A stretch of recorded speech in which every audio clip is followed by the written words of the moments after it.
আমি আমার সমস্ত শক্তি দিয়ে হৃদয়ের সবটুকুন শক্তি নিয়ে বলছি, আমাদের পরিচয় বাঙালি নয়, আমাদের পরিচয় হলো আমরা একজন মুসলমান, ঠিক কিনা?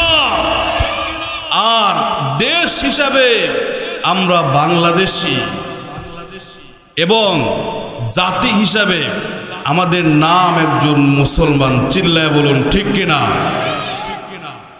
বিশ্বকবি, কবি সম্রাট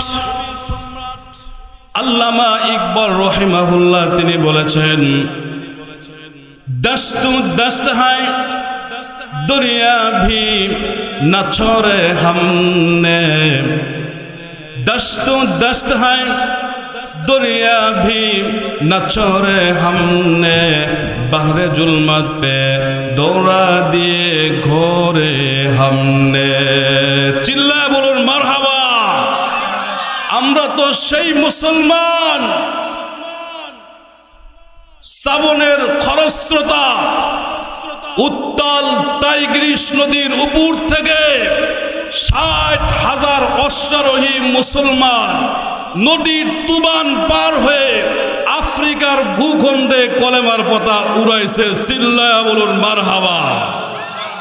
কাজেই তোমরা যারা আমাদেরকে জেলে দিতে চাও, আমাদের উপর অত্যাচার করতে চাও, জুলুম করতে চাও, নির্যাতন করতে চাও, নিপীড়ন করতে চাও, সিগারেট মার্ডার করতে চাও এবং আমাদেরকে গুম করতে চাও, তাহলে মনে রাখো, বাতিল সে দবনে ওয়ালে আই আসমা নেহি হাম সবর কর চুকা है तू ইমতিহা হামারা। চিল্লায় বলুন মারহাবা। বিশ্বকবি আল্লামা ইকবাল রহমাতুল্লাহি আলাইহি কত সুন্দর করে বলে দিলেন, বাতিলদের সাথে পরীক্ষা দিতে দিতে প্রায় অর্ধবতী পার হয়ে গেছে। বাতিলরা চেয়েছিল ইসলামকে মিটিয়ে দেওয়ার জন্য, তারা ইসলামকে মিটাইতে পারে নাই, আর পারবেও না। কথা বলেন ঠিক না বেঠে? তারা চেয়েছিল, যারা সায়েন্স নিয়ে গবেষণা করে তারা চেয়েছিল ইসলামকে একেবারে উৎখাত করা হবে। উৎখাত করতে পারবে? কতক্ষণ পারবে? আল্লাহ রাব্বুল আলামিন বলছেন, ইন্না নাহনু নাযালনা যিকরা ওয়া ইন্না লাহু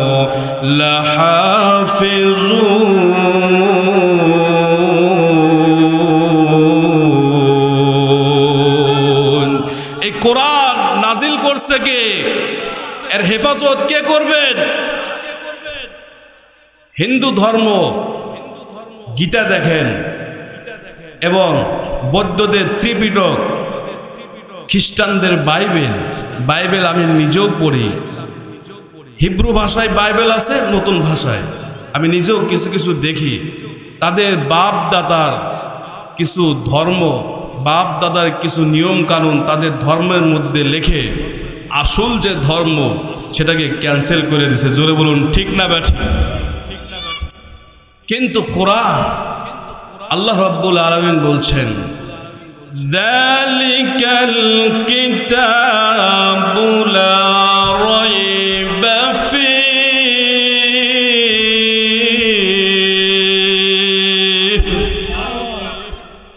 ওপেন চ্যালেঞ্জ করছেন, ওপেন চ্যালেঞ্জ।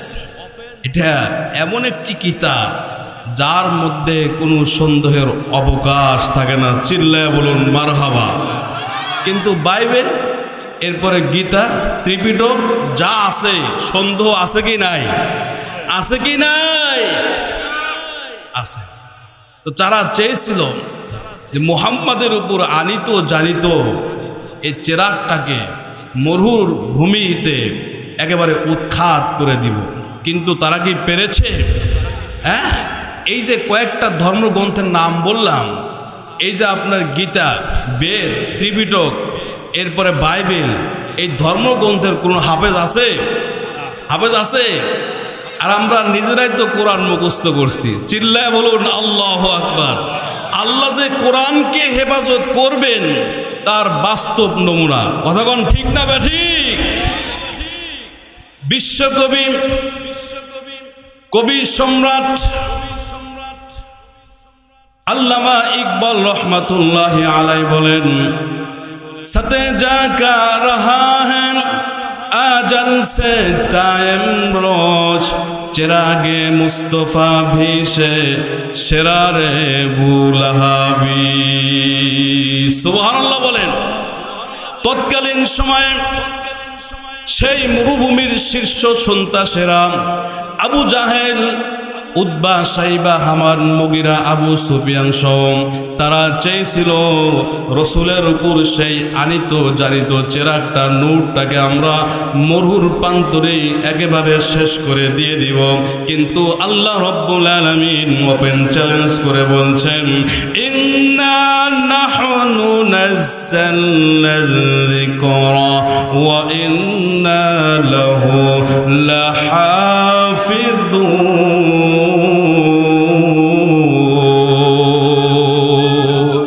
এটা কিয়ামত পর্যন্ত থাকবে, ওপেন চ্যালেঞ্জ। কিয়ামতের আগ পর্যন্ত কোনো বাতিল কোরআনের একটা অক্ষর পর্যন্ত তারা সংস্কার করতে পারবে না। চিল্লায় বলুন ঠিক না ব্যাঠিক? সম্মানিত সুধী, আজকের আমার মূল আলোচ্য বিষয় হলো যে সূরাতুল আসরের তাফসির করা। কিন্তু আমি যাই হোক, ভূমিকাটা অনেক লম্বা হয়ে গেল। আপনারা কি মন খারাপ করলেন? মন খারাপ করছেন? মন খারাপ করা যাবে না। এটা কোরআন যতক্ষণ পর্যন্ত থাকবেন ততক্ষণ পর্যন্ত আল্লাহর পক্ষ থেকে খাস রহমত বর্ষিত হবে। চিল্লায় বলুন সুবহানাল্লাহ। তো যাই হোক, মূল বিষয়ে কোরআনের হক হলো 4টি। বাজান কয়টি বলেন তো? কোরআনের হক কয়টি? শুনবেন, আমল করতে পারবেন, বলেন ইনশাআল্লাহ। আরো জোরে বলেন ইনশাআল্লাহ। 1 নাম্বার হলো বিশুদ্ধভাবে তেলাওয়াত করতে হবে। মক্কা এবং মদিনার ইমাম সাহেবরা যেভাবে তেলাওয়াত করে, 1 নাম্বার হক। কোরআনের 1 নাম্বার হক কি? বিশুদ্ধভাবে তেলাওয়াত করতে হবে। 2 নাম্বার হক, কোরআনকে বুঝে পড়তে হবে। বলেন ইনশাআল্লাহ। বিশুদ্ধ তেলাওয়াত, কোরআন গবেষণা করে পড়া এবং কোরআন অনুযায়ী জীবনকে গড়াইতে হবে। বলেন ইনশাআল্লাহ। এবং এই যে অর্জিত এলেম, যতটুকু এলেম শিখছি, এটা মানুষের নিকটে, মানুষের কানে কানে পৌঁছায় দিতে হবে। পারবেন তো ইনশাআল্লাহ? পারা যাবে তো? আল্লাহ রসুল বলছেন, বাল্লিগু আন্নি ওয়ালাউ আয়া, আমার পক্ষ থেকে একটি আয়াত হলেও অপরের নিকটে পৌঁছায় দেয়। তো যাই হোক, আসুন সূরাতুল আসর আমরা একটু তেলাওয়াত করি। আউযু বিল্লাহি মিনাশ শাইতানির রাজীম। বিসমিল্লাহির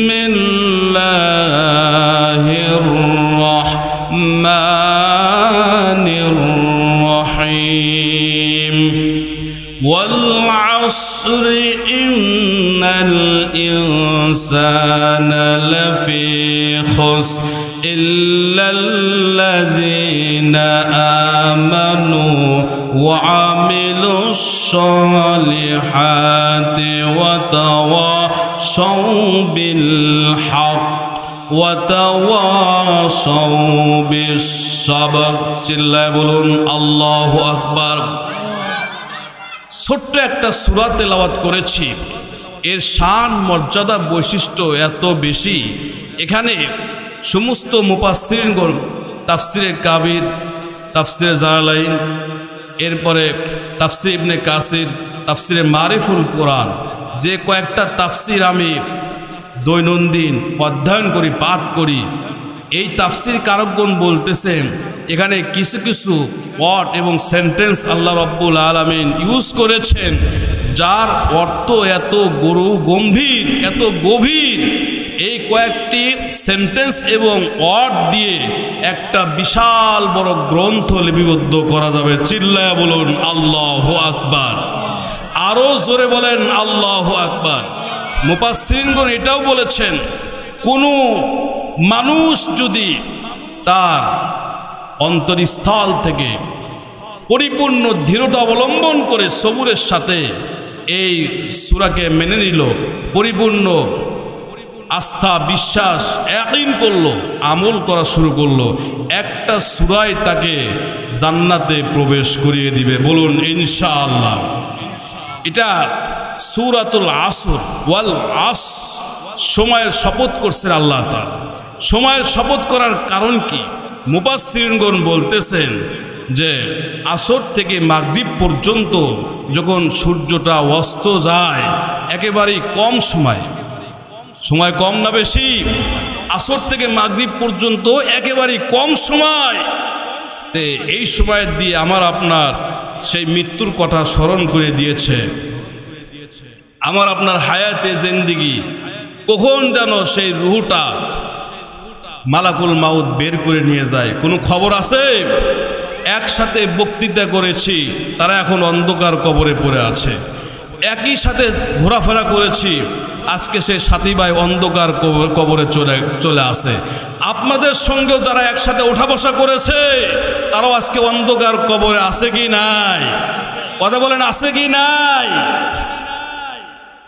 ও তোর গহনা দিন ফুম রাহিয়া যাবে, যৌবনে লাগবে ভাটি, ওই যে দেখো ডাকিতেছে তোমায় কবরের মাটি। একটু বলেন, ভালো লাগবে। ওই যে দেখো ডাকিতেছে তোমায় কবরের মাটি, সন্ধ্যার আগেই যেদিন ডুববে রে বেলা, এক পলকে ভেঙ্গে যাবে সেদিন রঙ্গেরি মেলা। কথা বলেন ঠিক না ব্যাঠিক? সন্ধ্যার আগেই যেদিন ডুববে রে বেলা, এক পলকেই ভেঙ্গে যাবে সেদিন রঙ্গেরি মেলা।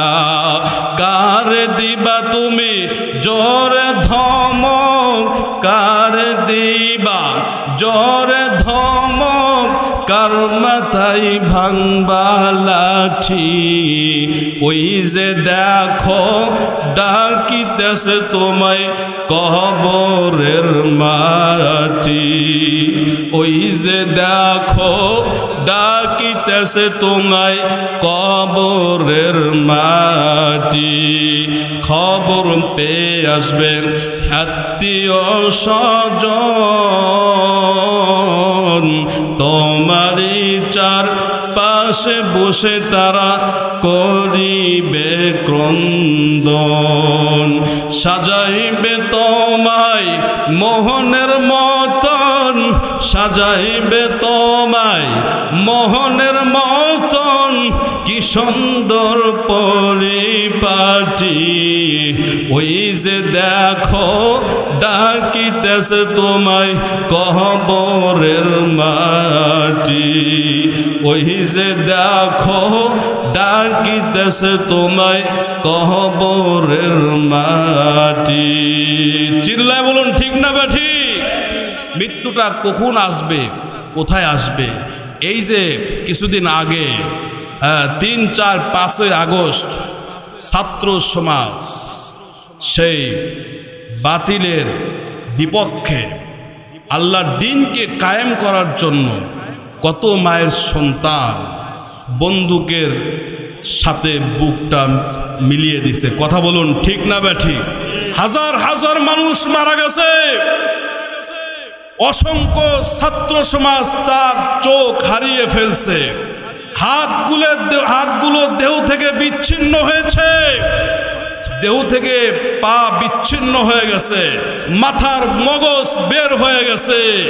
এখান থেকে বলতে চাই, কোনো রাম বাম কোনো বাতিল এই বাংলাদেশের পরিবেশকে নষ্ট করার জন্য উচ্ছৃঙ্খলা করে, আর যদি বাম চোখ দিয়ে তাকায় প্রয়োজনে ডান হাত দিয়ে বাম চোখকে উপরে ফেলা হবে। কথা বলুন ঠিক না বেঠিক?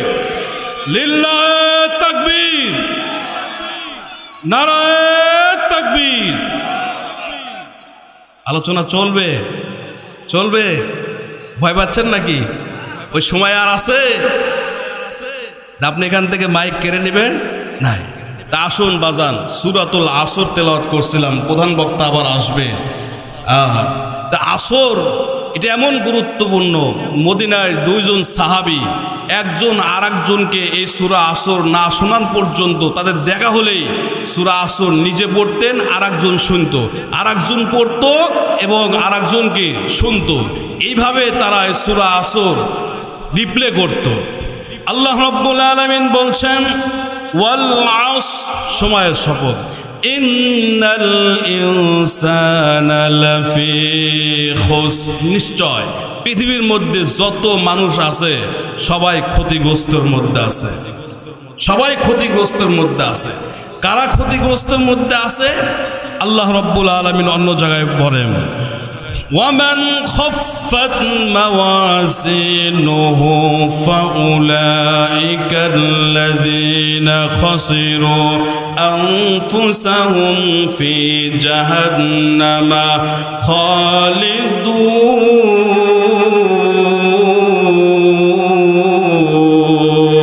خالدون ومن خفت موازينه কিয়ামতের মাঠে তার দাড়িপাল্লার ওজনটা যখন হালকা হয়ে যাবে, ফাউলাইকাল্লাযীনা খাসিরু আনফুসাহুম, তারা নিজেরাই ক্ষতি করছে। কথা বলুন ঠিক না ঠিক? ফি জাহান্নামা খালিদুন, জাহান্নামের মধ্যে তাদেরকে চিরস্থায়ী অবস্থান করতে হবে। চিল্লায় বলুন ঠিক না ঠিক? এই যে খুসর, খুসর মানে কি? ধরেন একজন ব্যক্তি 30,000 টাকা নিয়ে ব্যবসা করতেছে, প্রত্যেক মাসে লাভ হয় 25,000 টাকা, চালান ঠিকই থাকলো, 25,000 টাকা কি হয়? লাভ হয়। হঠাৎ করে এক মাসে 20,000 টাকা লাভ হয়েছে, তাই বলে কি সবই লস না 5,000 টাকা ক্ষতি? এটা হলো মুমিনের ক্ষতি। আর একজন মানুষ 30,000 টাকা ব্যবসায় বিনিয়োগ করছে, একটা মিনি ট্রাকে ব্রয়লার মুরগি কিনে আপনার সেই ঢাকার উদ্দেশ্যে পাঠাইছে, সিরাজগঞ্জের রোডে দুর্বৃত্তদের বোমা হামলায় টাক সহ মুরগি একবারে উড়ে চলে গেছে। এটা কম ক্ষতি না বেশি ক্ষতি? বেশি ক্ষতি। এটাকে বলা হয় খুসর। খুসর মানে ক্ষতি। কেমন ক্ষতি? আল্লাহ রাব্বুল আলামিন বলছেন خسرت الدنيا والآخرة ذلك هو الخسران المبين। তাদের দুনিয়া এবং আখিরাত দুটাই ক্ষতিগ্রস্ত। হুয়াল খুসরানুল মুবিন, সুস্পষ্ট ক্ষতির মধ্যে তারা পড়ে গেছে। এটা এমন ক্ষতি, আর এই কোরআনটা এমন। আল্লাহ রাব্বুল আলামিন বলছেন ওয়ানুনাজ্জিলু মিনাল কুরআনি মা হুয়া শিফাউন ওয়া রাহমাতুল লিল মুমিনিন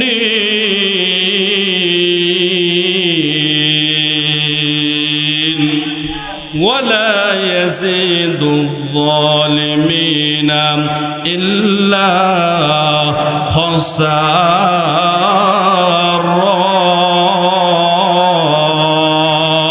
আল্লাহু আকবার। অনুনাজ্জিলু মিনাল কুরআনি মা হুয়া শিফা। মুফাসসিরগণ বলেন কোন ব্যক্তি যদি কোরআন তেলাওয়াত করতেছে আর যদি নিয়ত করে ফেলেন আল্লাহ রাব্বুল আলামিন, আমি দুনিয়ার ডাক্তার আমি দেখেছি, দুনিয়ার কবিরাজ দেখেছি, কিন্তু একমাত্র সবচেয়ে বড় হাকিম হলো ডাক্তার হলো আপনি। আমার অসুস্থ শরীর নিয়ে আমি কোরআন তেলাওয়াত করতেছি, আল্লাহ তাআলা কোরআন তেলাওয়াতের বদৌলতে আমাকে পরিপূর্ণ সুস্থতা নসিব করে দেন। আল্লাহ বলেন যা তোকে সুস্থতা দিয়ে দিলাম। সুবহানাল্লাহ বলবেন না? এটা হলো মুমিনের জন্য, মুমিনের জন্য। কিন্তু কাফেরদের জন্য কি বলা হয়েছে? ওয়ালা ইয়াজিদুয যালিমিনা ইল্লা খাসারা।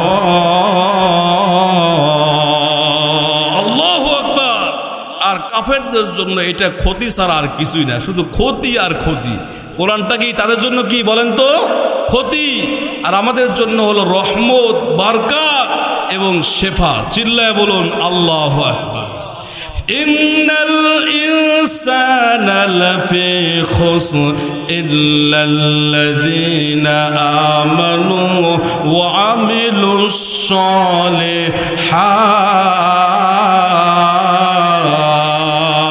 সালিহাত। আল্লাহ রাব্বুল আলামিন বলছেন ইল্লাল্লাযীনা আমানু, যারা ঈমান আনলো তারা ব্যতীত তারা কোনো ক্ষতির মধ্যে নাই। ওয়া আমিলুস সালিহাত, এবং নেক আমল করলো। আপনারা দেখবেন একটা মিসাল দিলে বুঝতে পারবেন, যাদের ছাদ আছে, বিল্ডিং ওয়ালা বাড়ি, ছাদের উপরে দেখবেন ছোট বড় কত গাছ এমনি এমনি হয়ে যায়, হয় কি হয় না? আবার দেখবেন পুরাতন পাপড় গাছ, পুরাতন বট গাছের সেই উপর দিয়ে ছোট্ট ছোট্ট গাছ, সলফলগুলোকে যদি বলা হয় বাজান রে ওই গাছটা না টান দিয়ে ফেলে দে, ও বাম হাত দিয়ে টান দিয়ে সেই ছোট গাছকে 3 হাত দূরে ফালাইয়া দিবে। কথা বলুন ঠিক না বেঠি? কিন্তু বড় একটা কাঁঠাল গাছ 10 জনকে যদি বলা হয় এই কাঁঠাল গাছটা তোল, পারবে? কতক্ষণ পারবে? হ্যাঁ, যারা বেঈমান, মুরতাদ, খোদাদ্রোহী, এরা হলো পর গাছা। এদেরকে বাম হাতের এরকম বিদ্যা আঙ্গুলি দিয়ে ইশারা করলে এরা নদীর মধ্যে পড়ে যায়। কথা বলুন ঠিক না বেঠি? কিন্তু যারা ইমানদার তারা আপনার কাঁঠাল গাছ, তারা আপনার ফাঁসির মঞ্চে যাবে, তারা পানিতে নিক্ষিপ্ত হবে, পানিতে ডুবে মরবে, আগুনে পুড়ে মরবে, কিন্তু কোনো বাতিলের কাছে মাথা নত করবে না। চিল্লায় বলুন ঠিক না বেঠি? হুযায়ফাতুল ইয়ামান রাদিয়াল্লাহু তাআলা আনহু, তিনি ইয়ামান দেশ থেকে আল্লাহর নবীর হাতে বায়াত গ্রহণ করছে। বায়াত গ্রহণ করার পর মাসের পর মাস, দিনের পর দিন তিনি কোরআনের জ্ঞান শিখছেন, হাদিস শাস্ত্র শিখছেন, ফিকহ শিখছেন এবং আরো আদার্স নলেজ তিনি শিখছেন। আল্লাহ নবী বললেন, হুযায়ফা, ওই যে পার্শ্ববর্তী দেশ দেখা যায় রোম, যেখানে খ্রিস্ট ধর্মের লোকজন বেশি, ওখানে গিয়ে তুমি ইসলাম প্রচার করো। বাল্লিগু আন্নি ওয়ালাউ আয়া। চিৎকার দিয়ে বলেন সুবহানাল্লাহ। হুযায়ফাতুল ইয়ামান রাদিয়াল্লাহু তাআলা আনহু, তিনি নবীজির ইশারায় তিনি বুঝে গেলেন যে আমার পয়গম্বর কি বুঝাইতে যাচ্ছেন। হুযায়ফাতুল ইয়ামান রাদিয়াল্লাহু তাআলা আনহু সাথী সঙ্গ নিয়ে তিনি রোম দেশে চলে গেলেন। এক পর্যায়ে কলেমার প্রচার করতেছেন। এত সুন্দর একজন সাহাবী, যার চেহারাটাও সুন্দর, নুরানি। জিল্লায় বলুন মারহাবা। নুরানি চেহারা দেখা মাত্র মিষ্টি ভাষী মানুষ, তার আচার ব্যবহার দেখা মাত্র সেই রোম দেশের আপনার হাজার হাজার অমুসলিম তারা ইসলাম ধর্মের মধ্যে প্রবেশ করতে লাগলো। বলুন সুবহানাল্লাহ। এক পর্যায়ে চিন্তা করলো, সর্বনাশ, যেভাবে খ্রিস্ট ধর্ম থেকে নিজ ধর্ম ত্যাগ করে সেই পাগলের কথা শুনে ইসলাম ধর্মের মধ্যে প্রবেশ করতেছে, না জানি আর কয়েক মাস দাওয়াত দিলে পুরা রোমের খ্রিস্ট ধর্মের মানুষ তারা ইসলামের মধ্যে প্রবেশ করবে। সুবহানাল্লাহ বলবেন না? নজরদারি বাড়ানো হলো, গোয়েন্দাকে বলা হলো এখনই এই পাগলকে থামাইতে হবে, গ্রেফতার করো। তাকে রাষ্ট্রপ্রধানের কাছে নিয়ে যাওয়া হলো। রাষ্ট্রপ্রধান ডাক দিয়ে বলল, সংক্ষিপ্ত বলতেছি বাজান, সংক্ষিপ্ত, আর রাহিকুল মাখতুম একটা নির্ভরযোগ্য সিরাত গ্রন্থ, আপনারা এটা পড়েন। সিরাত ইবনে হিশাম এটা বড় বিস্তারিত, আর রাহিকুল মাখতুম এটা বিশুদ্ধ এবং নির্ভরযোগ্য একটি গ্রন্থের নাম বললাম, বাজারে আছে, আপনারা কিনে নেবেন। নাম কি বলেন তো? আর রাহিকুল মাখতুম। হুযায়ফাতুল ইয়ামান রাদিয়াল্লাহু তাআলা আনহু কে ডাক দিয়ে বলল, পাগল রে শোনো, এখনো সময় আছে, কলেমার প্রচার বন্ধ করো আর ইসলামকে তুমি ত্যাগ করে দাও। বলুন নাউজুবিল্লাহ।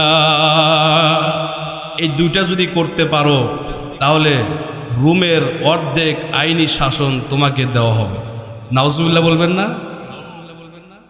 আর আমার সুন্দরী মেয়ে আছে, তোমার সাথে বিবাহ দিব। এখন আমাদের হুজুর, কিছু হুজুর আছে এরকম গদি পায়া কয় যে সাবেক প্রাইম মিনিস্টার একজন জান্নাতি মহিলা। কি বলবেন? আস্তাগফিরুল্লাহ বলেন, নাউজুবিল্লাহ বলেন। সেই হুজুর আমাদের দেশে আছে কি নাই? আছে কি নাই? আপনাকে কে অধিকার দিল সে জান্নাতি? যত আলেমকে নির্যাতন করছে কোরআনের পাখি আল্লামা সাইদি রহিমাহুল্লাহ, এত বড় একজন আলেম যিনি খানায় কাবার মধ্যে প্রবেশ করেছে, সারা বিশ্বের মানুষ জানে তাকে আপনি হত্যা করেছেন। এটা জাতি ভুলতে পারে না। চিল্লায় বলুন ঠিক কিনা? এটা ভুলবে? ভোলা যাবে। এই কোরআনের পাখি আর যদি 7-8টা মাস বেঁচে থাকতো তাহলে বাংলাদেশের যে কোনো ময়দানে জায়গা দেওয়া যেত, দেওয়া যেত। এরকম মানুষ জান্নাতি কেন করে হয় এটা তো আমার বুঝে আসে না। এরকম মানুষকে জান্নাতি বলা যাবে? এটা তো মালুন। এটার নাম কি বলেন? হুযায়ফাতুল ইয়ামান রাদিয়াল্লাহু তাআলা আনহু, সেই আপনার রোমের রাষ্ট্রপতি প্রেসিডেন্ট ডাক দেয়া বলে, শোনো এখনো সময় আছে, ইমান ছাড়ো, কলেমার প্রচার বন্ধ করো, বিনিময় রোম দেশের অর্ধেক আইনি শাসন তোমার হাতে আমি উঠিয়ে দিচ্ছি। আর আমার সুন্দরী মেয়ে আছে, এই মেয়েটাকে তোমাকে আমি তোমার হাতে তুলে দিব। চিল্লায় বলুন নাউজুবিল্লাহ। হুযায়ফাতুল ইয়ামান রাদিয়াল্লাহু তাআলা আনহু রাষ্ট্রপ্রধানকে ডাক দিয়ে বলে, রাষ্ট্রপ্রধান রে শুনে রাখ, আমি যে নবীর হাতে বায়াত গ্রহণ করেছি আর নবীজির হাত মুবারকের মধ্যে হাত দিয়ে কলেমা পড়েছি, এই কলেমা আমার জীবন চলে যাবে, কলেমার প্রচার বন্ধ করতে পারবো না। মারহাবা বলে। রাষ্ট্রপ্রধান ডাক দিয়ে কয়, এরকম পাগলকে আর বোঝানো সম্ভব না। আর্মিদের ডাক দিয়ে বলে, আর্মিরা শুনে রাখো, উত্তপ্ত তোল গরম করো আর ওখান থেকে কয়েকজন সাথীকে নিয়ে এই তোলের মধ্যে নিক্ষিপ্ত করো, তাহলে হুযায়ফা এমনিতেই নরম হয়ে যাবে। নাউজুবিল্লাহ বলে। হুযায়ফাতুল ইয়ামান রাদিয়াল্লাহু তাআলা আনহুকে যখন এই কথাগুলো বলতেছিল, ঠিক তাই করা হলো। লম্বা ওয়াকিয়া আমি লম্বা করতে চাচ্ছি না, একেবারেই সংক্ষিপ্ত করতে চাই। হুযায়ফাতুল ইয়ামান রাদিয়াল্লাহু তাআলা আনহুকে তাকে সামনে রেখে দুইজন সাথীকে ধরা হলো, আর উত্তপ্ত তেল কড়াইয়ের মধ্যে যখন নিক্ষিপ্ত করা হলো, মুহূর্তের মধ্যেই সেই দুইজন সাহাবী ভাজা মাছে রূপান্তরিত হয়ে যায়। রাষ্ট্রপ্রধান ডাক দিয়ে বলে, হুযায়ফা রে, তোমার চোখে কেন পানি আছে? এখনো সময় আছে, তোমাকে তোলের মধ্যে নিক্ষিপ্ত করার আগে তুমি এখনো ঈমান ছাড়ো আর কলেমার প্রচার বন্ধ করো। হুযায়ফাতুল ইয়ামান রাদিয়াল্লাহু তাআলা আনহু ডাক দিয়ে বলে, রাষ্ট্রপ্রধান রে, আমার ঈমান আমি ছাড়বো না, কলেমার প্রচার বন্ধ করব না। আমি এই জন্যই কাঁদিতেছি, ওই দুজনের মধ্যে আমার একজন ভাই ছিল, আমরা নেকের প্রতিযোগিতা করতাম। সে যদি একটা রোজা রাখতো আমি 2টা রোজা রাখতাম, সে যদি 1 টাকা দান করতো আমি 2 টাকা দান করতাম, সে যদি একটা মসজিদ করতো আমি 2টা মসজিদ করতাম। আমি আশাই ছিলাম আমি হুযায়ফাতুল ইয়ামান তার আগে আমি শাহাদত বরণ করব, কিন্তু উল্টা হয়ে গেল, আমার আগে সে শাহাদত বরণ করেছে। চিল্লায়া বলুন মারহাবা। এটাই হলো ইসলাম। ইসলাম কি এত সহজ? মুসলমান দাবি করলেই মুসলমান হয়ে যায়? মুসলমান এটা কি? এটা বুঝতে হবে। আসলামা শব্দের অর্থ হলো আত্মসমর্পণ করা, বিনা শর্তে। বিনা শর্তে আল্লাহ রব্বুল আলামিনকে একত্ববাদের সাক্ষ্য দেওয়ার নামই হলো একজন মুসলমান। চিল্লায় বলুন ঠিক কিনা? এ শাহাদাত গাহে उल्फत में कदम रखना लोग समझते हैं आसा है मुसलमान होना। चिल्लाए बोलुन मारहाबा। मुसलमान तो हलो সেই পাক্কা মুসলমান যিনি শাহাদাতের ঈদগাহে শামিল হয়ে যায়। চিল্লায়ে বলুন আল্লাহু আকবার। ইনি হলেন পাক্কা মুসলমান। এর চেয়ে বড় মুসলমান আর হতে পারে না। কথা বলেন ঠিক না ব্যাঠিক? আল্লাহর নবী মাত্র প্রায় 7 মাস আগে নবীজির রওজা মোবারক জিয়ারত করার তৌফিক আল্লাহ দান করছিলেন। বলেন সুবহানাল্লাহ। এই হাত দিয়ে এই বানাইল তাফিজুল কোরআন মাদ্রাসা নুরানি মাদ্রাসার জন্য আমি খানায় কাবা ধরে আল্লাহর কাছে দোয়া করছি। সুবহানাল্লাহ বলেন। আল্লাহ তাআলা যেন এরকম হাজারো প্রতিষ্ঠান কবুল করুক। বলেন আমিন। অত্র মাদ্রাসার মুতামিম সাহেব একজন কমল হৃদয়ের মানুষ, একেবারেই নরম হৃদয়ের একজন মানুষ। অনেক দিন হলো আমার সাথে সম্পর্ক। একজন মানুষের সাথে তো 2-1 দিন চললেই বোঝা যায়, যায় কি যায় না। প্রায় কয়েক বছর আগের থেকে আমি ভাইজানকে চিনি। অত্যন্ত নরম হৃদয়ের মানুষ।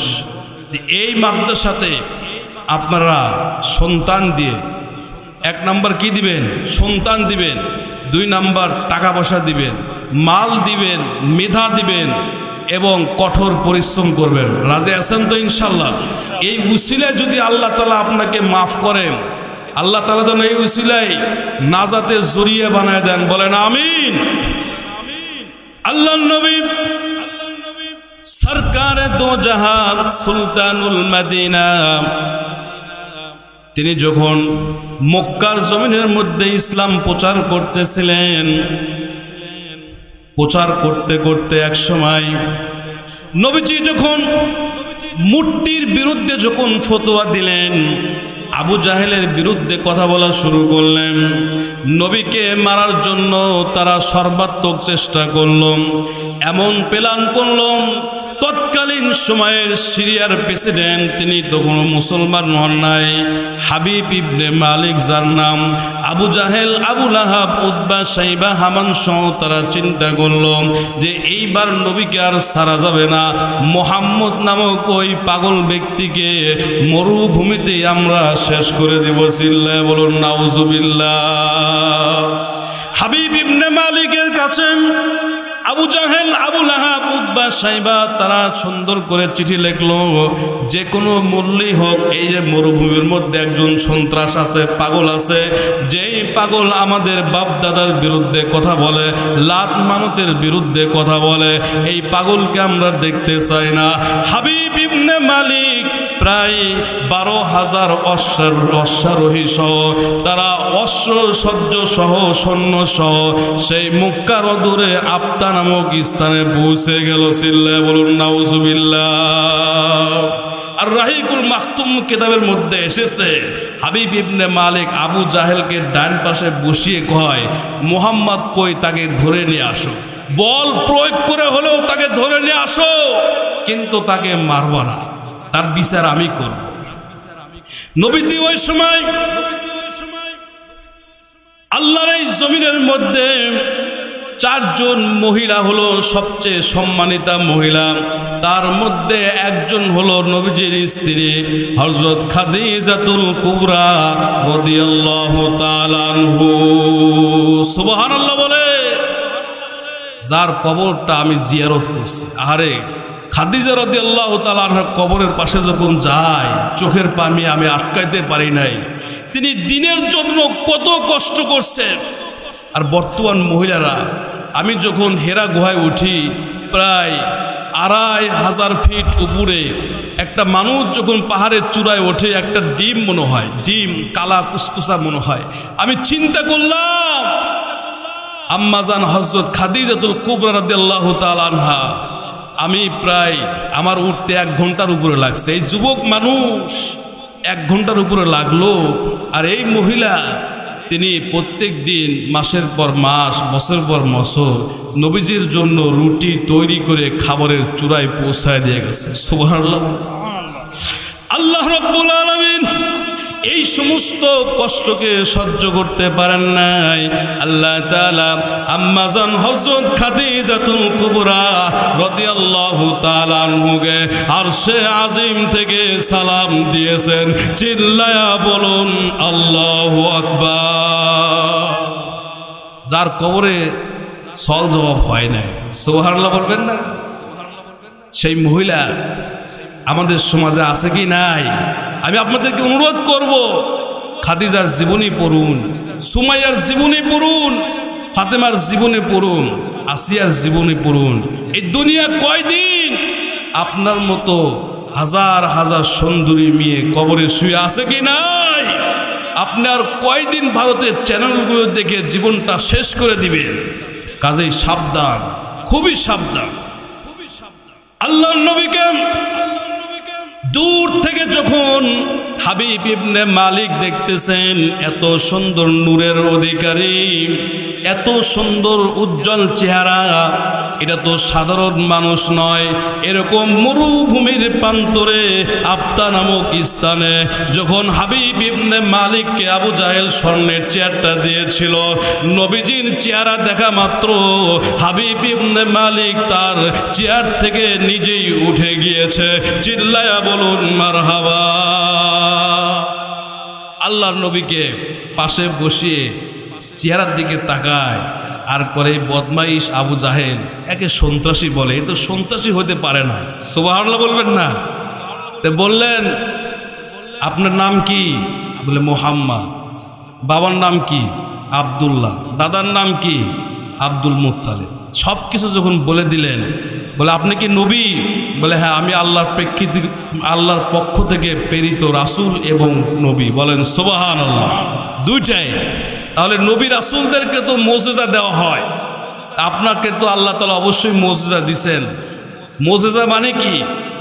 সমস্ত বড় বড় শক্তি এসে যেই শক্তির কাছে মাথা নত করে, এটার নাম হলো মুজিজা। সুবহানাল্লাহ বলেন। নবীকে বলতেছেন আমি আপনাকে দুইটি প্রশ্ন করব, যদি উত্তর দিতে পারেন, এই যে আমার ডানে বামে যত অশ্বারোহী আছে সবগুলো একসাথে আপনার হাতের মধ্যে হাত দিয়া এখানেই কালেমা তয়বা পড়ে আমরা সিরিয়াতে চলে যাব। চিল্লায় বলুন সুবহানাল্লাহ। এক নাম্বার প্রশ্ন, আকাশের দিকে তাকান, ওই যে চাঁদ দেখা যায়, এই চাঁদকে দ্বিখণ্ডিত করতে হবে। দ্বিতীয় নাম্বার প্রশ্ন, আমার রাজপ্রাসাদে আমার একজন কন্যা আছে, কোন অবস্থায় আছে এটা আপনাকে বলবো না, তাকে সুস্থতা করতে হবে। নবী দেখলেন আমি তো গায়েব জানি না, চাঁদ এটা আল্লাহর কাছে চেয়ে দ্বিখণ্ডিত করতে পারি, কিন্তু আপনার রাজপ্রাসাদে আপনার মেয়ে কোন হালতে আছে সেটা সম্পর্কে তো আমি অবগত নয়। আল্লাহ নবী বললেন ঠিক আছে, একটু সময় দেন। আল্লাহ নবী সরকার দো জাহা সুলতানুল মদিনা নবীজির বাড়ির উপরের দিকে তাকালে আবু কুবাইস পাহাড়, যেই পাহাড়ে আমি নিজে উঠেছিলাম, চিল্লায়া বলুন মারহাবা। আল্লাহ নবী শিয়াবে আবু তালেবের পাশ দিয়ে পাহাড়ের উপর উঠিয়ে চাঁদকে বললেন আশহাদু আল্লা ইলাহা ইল্লাল্লাহু ওয়াহদাহু লা শারীকা লাহু ওয়া আশহাদু আন্না মুহাম্মাদান আবদুহু ওয়া রাসূলুহু সাল্লাল্লাহু আলাইহি।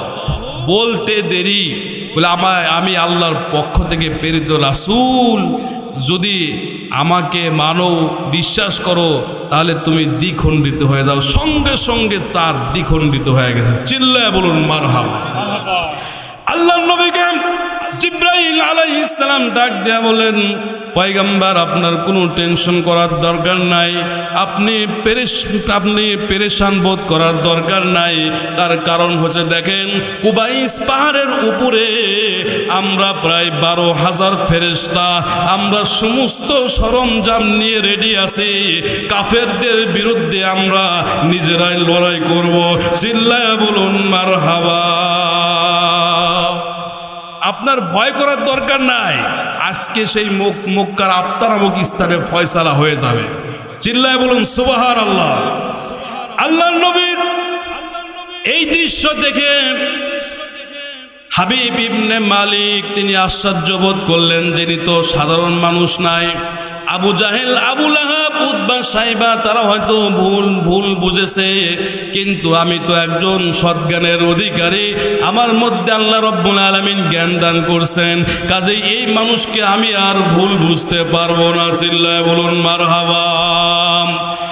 আবু জাহেল, উতবা, সাইবা, হামান সহ যখন তারা এইভাবে দেখলো যে না, হাবিব ইবনে মালিককে নবীকে হত্যা করার জন্য নিয়ে এসেছি অথচ তারা নবীর পক্ষ যাচ্ছে, উদ্দেশ্য তো ভালো না। হাবিব ইবনে মালিক ডাক দিয়ে বললেন, পয়গম্বর, ইয়াকিনের পরে আর কোনো কুফরি নয়, আর বিশ্বাসের পরে কোনো মিথ্যা কথা বলা যাবে না। কাজেই আরাস প্রাসাদে যে আমার একজন কন্যা আছে, কি অবস্থা? আল্লাহর নবী ডাক দিয়ে বললেন, হাবিব ইবনে মালিক, আপনার কন্যাকে আল্লাহ রব্বুল আলামিন পরিপূর্ণ সুস্থতা নসিব করে দিয়েছেন। চিল্লায় বলুন মারহাবা। 12,000 অশ্বারোহী মক্কার আবদা নামক স্থানে রাসূলুল্লাহর হাতে বায়াত গ্রহণ করে মুসলমান হয়ে সিরিয়ার দিকে চলে গেছে। চিল্লায় বলুন সুবহানাল্লাহ। রাজপ্রাসাদে যখন ঢুকবেন, দূর থেকে তাকিয়ে দেখতেছেন যে একজন সুন্দরী কন্যা আমার দিকে আসতেছে। ডাক দিয়ে বলে, আব্বা গো, আর সহ্য করতে পারি না। রাতের বেলা আমি স্বপ্নে দেখি একজন সুন্দর জুব্বা পর্নেওয়ালা লোক আমার কাছে এসে ডাক দিয়ে বলতেছে, মারে, তোমার বাবা আমার হাতে ইসলাম ধর্ম গ্রহণ করেছে, কাজেই তুমি আর দেরি করো না, তুমি যদি কালেমা শাহাদা পড়ো, আল্লাহ রব্বুল আলামিন তোমাকে পরিপূর্ণ সুস্থতা নসিব করে দিবেন। বলুন সুবহানাল্লাহ। আব্বা, রাতের বেলা স্বপ্ন দেখলাম একজন সুন্দর পোশাক পরিহিত একজন মানুষ আমাকে এই কথাগুলো বলল, আমি সঙ্গে সঙ্গে কালেমা তায়বা সহ কালেমা শাহাদা পাঠ করেছি। চিল্লায় বলুন সুবহানাল্লাহ। এইবার এতটুকুন উপকার করলেন নবীজি।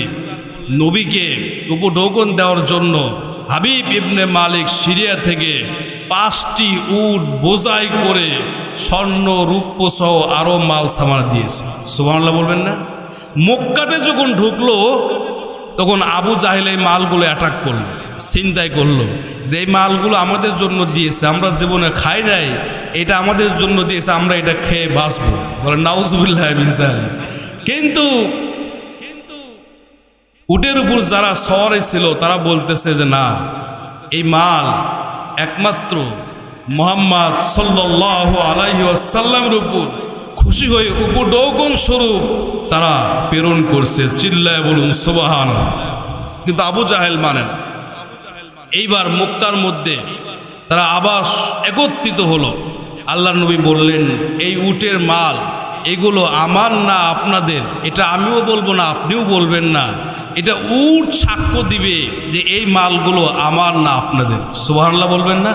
তা আবু জাহেল বলতেছে, তাহলে আমাকে একদিন সময় দেন, আমাকে একদিন সময় দেন। আল্লাহ নবী বললেন, 2 দিন সময় দিলাম। আবু জাহেল বাসায় গিয়ে লাত মানতের কাছে এইভাবে আপনার সর্পি কলা এরপরে দুধ সব কিছু নিয়ে বলতেছে যে তোমাকে ভালোবাসি, মোহব্বত করি, কালকে আমার পক্ষে যেন উট সাক্ষ্য দেয় সেই ব্যবস্থা করো। মূর্তি কথা বলবে? হ্যাঁ, একটা মাছি পড়লে যে তাড়াইতে পারে না, একটা মশা পড়লে যে বাম হাত নড়াইতে পারে না, সে কথা বলবে? আবু জাহেল ভক্তি শ্রদ্ধা কম করেন নাই। পরের দিন এসে উটের সামনে এসে ডাক দিয়ে বলতেছে, উট বলো এই মালগুলো আমার। উট সাক্ষ্য দিবে? হ্যাঁ, আরবের সন্ত্রাসীরা তারা বলতেছে তোমার মেয়াদ উত্তীর্ণ হয়ে গেছে, কাজে উট সাক্ষ্য দিবে এই মাল কার।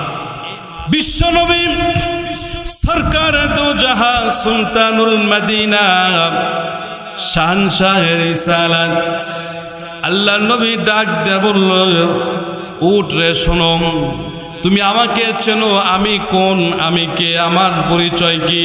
কাজে আমি তোমাকে বলতে চাই না, তুমি এটা বলো এই মালগুলো আমার না আবু জাহেলের।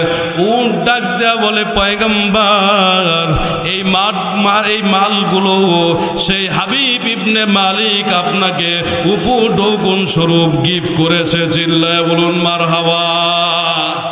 আরে একটা প্রাণী অবুঝ বোবা, সে নবীকে চিনল, কিন্তু দুঃখের বিষয় আমরা নবীকে চিনলাম না। কতক্ষণ ঠিক না বেঠিক?